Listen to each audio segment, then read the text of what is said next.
Dalam pandemi ini ada harapan untuk sikap-sikap yang lebih sosial dari pembuat kebijakan, dari sesama, juga dari dirinya sendiri. Hal ini terlihat misalnya pada harapan banyak orang, pemerintah menjamin hidup warganya dalam kebijakan pembatasan sosial, atau juga terlihat dalam solidaritas kepada orang-orang yang hidupnya sangat terdampak, juga pada tolong-menolong antar sesama warga. Sebenarnya hal ini tidak aneh, karena sila kelima Pancasila sendiri berbunyi keadilan sosial bagi seluruh rakyat Indonesia. Itu artinya kita sebagai bangsa memang menganut suatu sosialisme.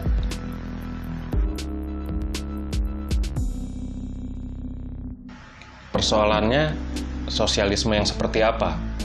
Sosialisme sendiri ada banyak macamnya. Ada sosialisme utopis, ada sosialisme realis, ada sosialisme etis, ada juga sosialisme ilmiah. Tapi dari sosialisme yang beragam itu ada satu persamaan, yaitu mencita-citakan masyarakat tanpa penindasan dan penghisapan, serta jaminan penghidupan, aktualisasi diri, dan kemakmuran untuk setiap orang.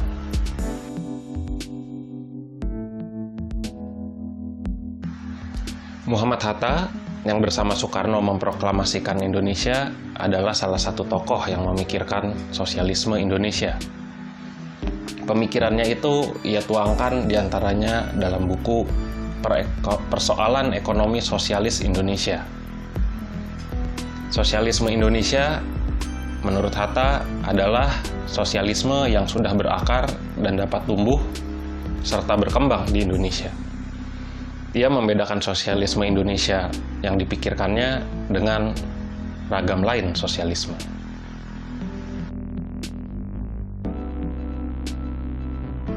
Mari kita mulai dengan lahirnya sosialisme di Indonesia. Menurut Hatta, sosialisme itu lahir di Indonesia dari pergerakan kebangsaan. Hatta mengatakan, dalam pergerakan yang menuju kebebasan dari penghinaan diri dan penjajahan, dengan sendirinya orang terpikat oleh tuntutan sosial dan humanisme, peri kemanusiaan, yang disebarkan oleh pergerakan sosialisme di benua barat. Untuk Hatta, sosialisme itu pertama-tama dicita-citakan.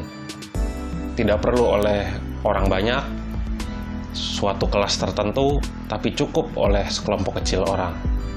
Tapi, orang-orang itu mau memperjuangkan cita-cita sosialisme, mau menjadi pelopor dalam masyarakat.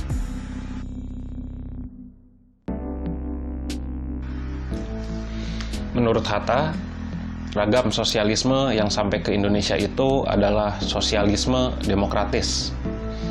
Sosialisme demokratis sampai di Indonesia melalui orang-orang sosialis Belanda dan buku-buku propagandanya. Sosialisme demokratis adalah sosialisme yang percaya pada demokrasi dan mengutamakan perjuangannya di dalam parlemen. Di samping sosialisme demokratis tadi, ada juga ragam lain sosialisme yang sampai ke Indonesia, yaitu komunisme. Tapi menurut Hatta, penganut komunisme di Indonesia itu terbatas.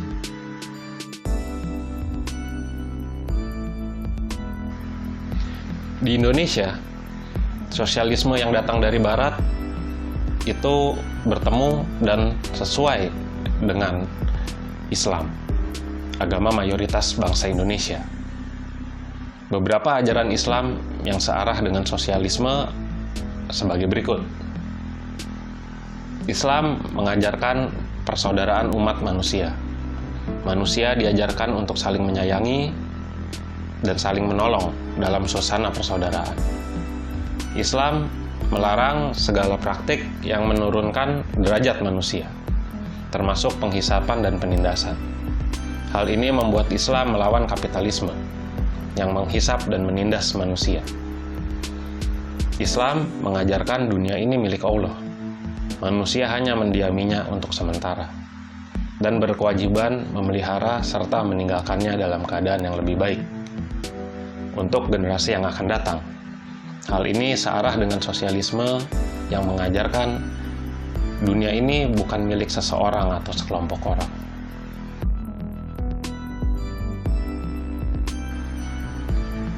Meski menganut sosialisme, sebagian pemimpin Indonesia tidak bisa menerima ajaran Marx sebagai pandangan hidup. Mereka hanya menerima ajaran Marx sebatas teori ilmiah, yang kebenarannya hanya berlaku jika kondisi-kondisi yang menjadi syaratnya terpenuhi. Oleh mereka, teori Marx digunakan untuk mempelajari perkembangan masyarakat di atas pengaruh fakta-fakta ekonomi. Kondisi yang khas dari Indonesia dan negara-negara jajahan lainnya, tetapi tidak dibicarakan oleh Marx, adalah kapitalisme kolonial. Di negara jajahan, kapitalisme kolonial adalah kekuatan penentang yang sangat besar terhadap perjuangan kelas. Hal ini membuat perubahan kapitalisme menjadi sosialisme, seperti yang dibicarakan Marx, tidak terjadi.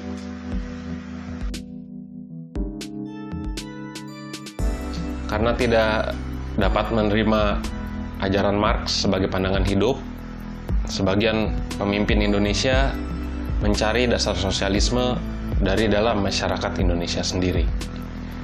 Mereka menemukannya dalam masyarakat desa yang kolektif.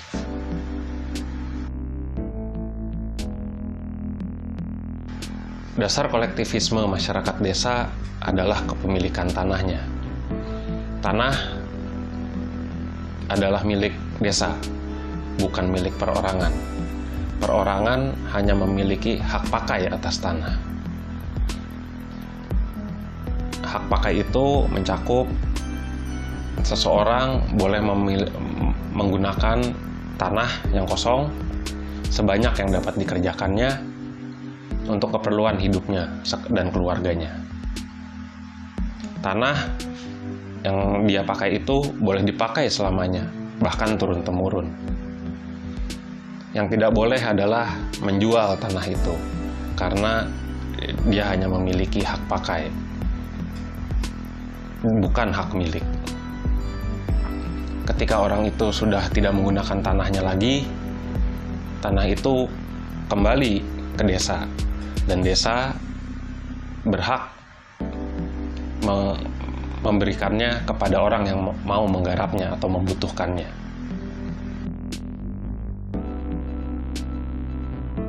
Kepemilikan bersama atas tanah itu kemudian membentuk semangat kolektif masyarakat desa. Penjelasannya demikian. Tanah adalah alat produksi utama dalam masyarakat desa yang agraris. Dan alat produksi utama itu dimiliki bersama. Nah, hal ini membuat perorangan dalam menggunakan tenaga ekonominya selalu merasa terikat kepada persetujuan masyarakatnya, masyarakat sedesanya.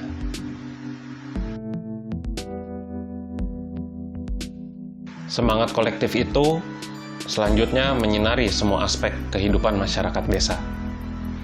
Semua pekerjaan yang berat, yang tidak dapat ditanggung oleh perorangan, dilakukan bersama-sama secara gotong royong. Hal ini tidak hanya berlaku untuk pekerjaan yang berhubungan dengan kepentingan umum, tetapi berlaku juga untuk pekerjaan yang berurusan dengan kepentingan privat. Semangat kolektif ini lebih dari berat sama dipikul, ringan sama dijinjing. Lebih dari itu, sedih sama diderita, gembira sama dirasa. Salah satu manifestasi dari semangat kolektivisme ini terlihat pada tradisi selamatan. Hatta yakin kerjasama sosial ini dapat menjadi landasan untuk koperasi ekonomi sosialisme Indonesia. Ia mengatakan, maka dengan semangat tolong-menolong itu tertanamlah di dalam masyarakat desa yang asli dasar koperasi sosial yang dapat dijadikan landasan untuk membangun koperasi ekonomi sebagai sendi perekonomian masyarakat.